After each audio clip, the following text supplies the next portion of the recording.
About that day. It's about that time. Let's see what this boiler project is doing.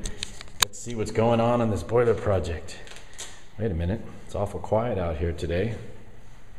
Oh, look at that. Look at that. Nothing is going on. You want to know why nothing is going on? Let's see if I can keep this PG-13.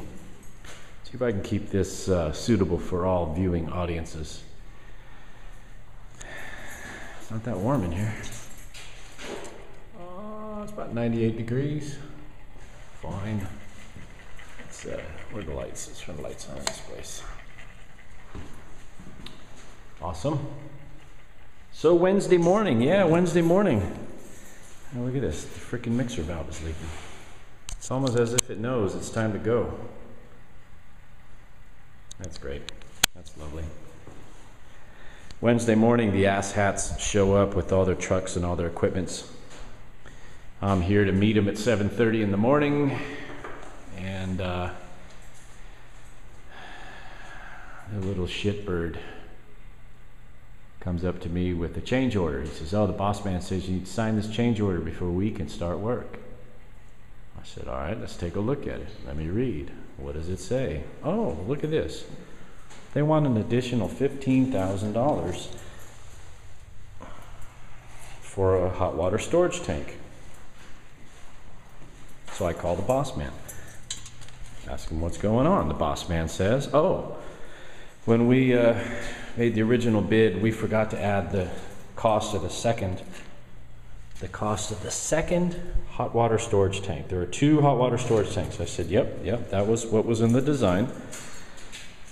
2 hot water storage tanks for the InstaHeat. And he says, "I was checking out the bid, and there's only one. I only charge you guys for one. So we want an additional 15, the additional money." So I said, "Well, that's unacceptable." And he says, "Why?" And I said, "You got to eat that shit because you've had 3 opportunities to review and update that bid, and now you catch it like you're trying to strong arm me the day of." He says, "Well, I missed it." And I said, "Well, that's not my problem. You had the opportunity to review the bid at the 90-day extension, because I knew it would take longer than 90 days to get all this done. And it's standard. 90 days is standard. We all knew that. This has been months in the planning and bids and all this stuff. This is a wet boiler. I can't even speak. I'm so angry. This is a boiler company that's done work for this owner, for this building for several years. Totally reliable under normal circumstances. But he submitted the bid the end of last year. We knew at 90 days, we knew we weren't going to get it done in 90 days. But we wanted to get at least a good baseline of what all this was going to cost. So at 90 days, he had the opportunity, and I know when I do a bid, when I have the opportunity to review the bid again, look for errors, look for something going on, you do. And you're supposed to reevaluate the cost of all your materials. Hold on, I'll be right back. Okay, that's enough of that. So at the first 90-day extension, I said you had the opportunity to review, as you should have. A responsible bidder would do that. You go through, you call your suppliers, call your vendors and say, "Hey, is this tank still this much? Is this boiler still this much? Are these valves still this much?" He didn't. He said everything was fine. Dollar amount stayed. Fantastic. Fantastic. That was actually the second opportunity to review it. Anyway, and then just a month ago or so, when we decided that this would be, the cold water system would be pushed back 3 or 4 years, the bid was opened up again. He went through the bid and deleted the materials and labor associated with replacing the cold water tank. There's various reasons why we're not doing this. I'm not going to go into that in this video. Looks like I need to run the compressor. Water levels up. Anyhow, so he's like, "Yeah, I can't eat that. That's too much money. I can't eat it." I said, "Well, I'm going to tell your boys to get in their truck and kick rocks." So I hung up on him. And I went back and told the little shitbirds to stop unloading their stuff, get in their trucks, and kick rocks. And that little turd gave me attitude. Yeah, I'm pretty slow to boil these days, but boy, you get me pissed, I don't care. Whatever. Anyhow, so he gave me attitude, and I got right in his face. Shoot him a new one. Physically put him inside his truck, closed the door, and said if he got out of that truck, I'd beat him in the head with a pipe. I had his other minions load the tools up. They'd only just started unloading, but they left. So the owner and I have spent the last 2 days. Oh, let me back this up half a second. Before I physically removed them from the property and told this place, the boiler company, to go screw themselves, I did call the owner.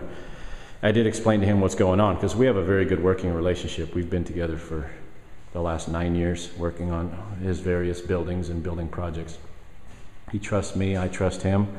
I've never given him a reason not to trust me, as he has never given me a reason to think that I don't trust every word that comes out of his mouth. He's always been very straightforward with me, as I with him. And he had the same feeling I did. We'll just go somewhere else. So then that's when I went down and told the kids to get the hell out. And then I called the boss man back and said, you guys are out. It's a breach of contract. I want my $40,000 back. You've got 24 hours to get me a cashier's check for $40,000. This is Wednesday morning. So yesterday morning I went down to his office, and they were kissing my ass, but by then it was too late. Thank you for your money. Have a nice life. You just lost the service contract too with this owner, because this boiler company came from the owner, not from me. So the owner's like, yeah, he's out. He's out on all my buildings. So where do we go from here? Well, where we go from here is I learned really quick the difference between wet heat and dry heat, and how boiler certifications are not just your standard HVAC guys, because a lot of HVAC guys do dry heat, they don't do boiler heat, blah, blah, blah, blah, blah, blah. But I think we have a new guy selected. He showed up on time, showed up paying attention. I just interviewed him with the owner just about 45 minutes ago.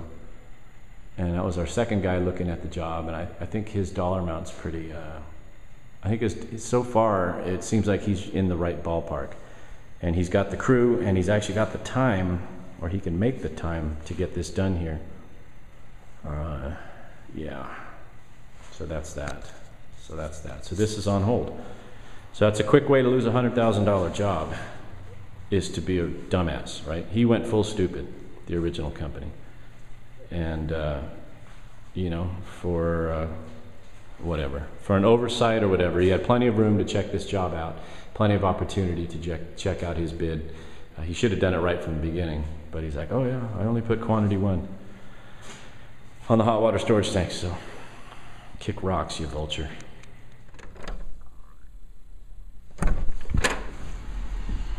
Okay. I did leave the windows open here yesterday. I was here working yesterday. Turn the fans on, my little redneck fans. Keep this place from smelling like old people.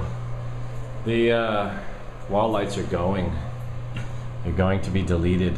I'm a little bummed out about that. I really do like the wall lights, but the owner doesn't want them.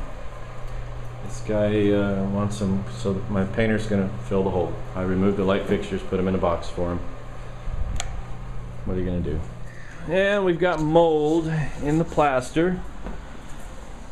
I knocked a couple chunks off that were peeling under the window, so we got some mold in the plaster, so my painter's gonna have to pull all that plaster out. We don't rent apartments with mold in them. Yeah, look at that. Ugh, don't want to touch it. Don't touch it! And then real quick, there's not much going on in here. Got the countertop pulled out. Got the appliances pulled out. Got all this cabinetry pulled out.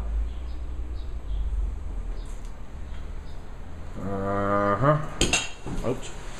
Those tubifers I had on my truck, I'm going to close this wall up.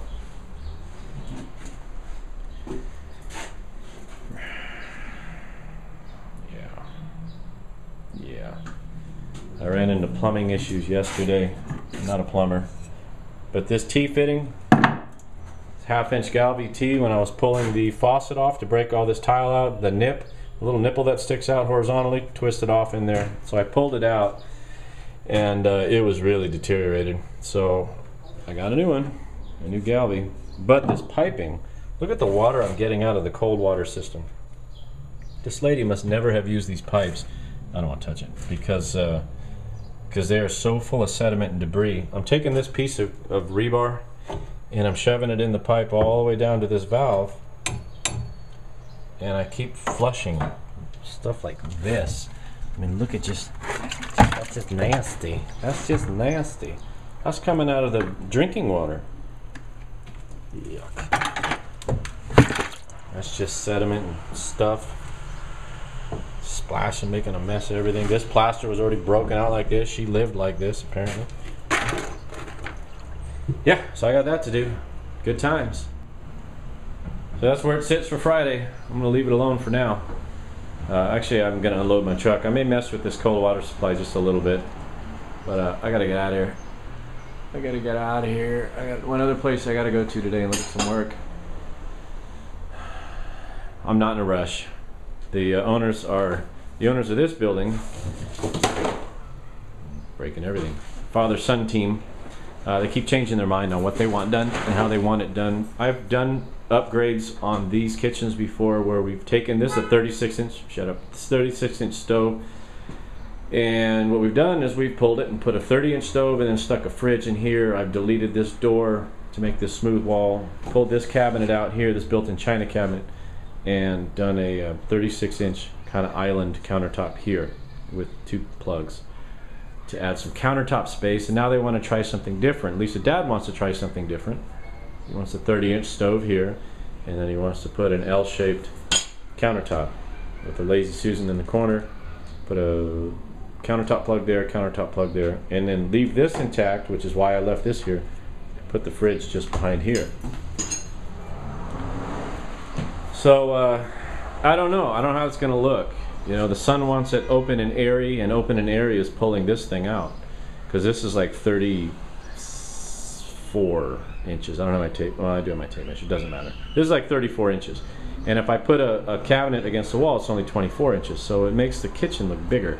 And then you put the big tall fridge in that corner, and you put the stove in that corner against that wall with the vent hood. I'm going to put a vent hood and you know, pipe it into the existing chimenea right there. So I don't know.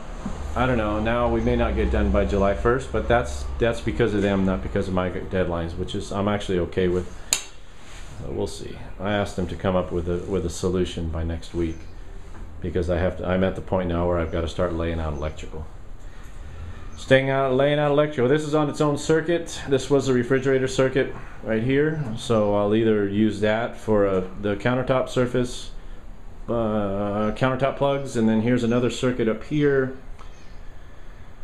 which I'll drop down for a refrigerator circuit, or if it's countertop, I'll use that for the countertop and this for the fridge. I don't know if that makes any sense. It's been a long week and I'm ready to go home. All right, I'm gonna run. Thanks guys for watching. I appreciate it. See ya.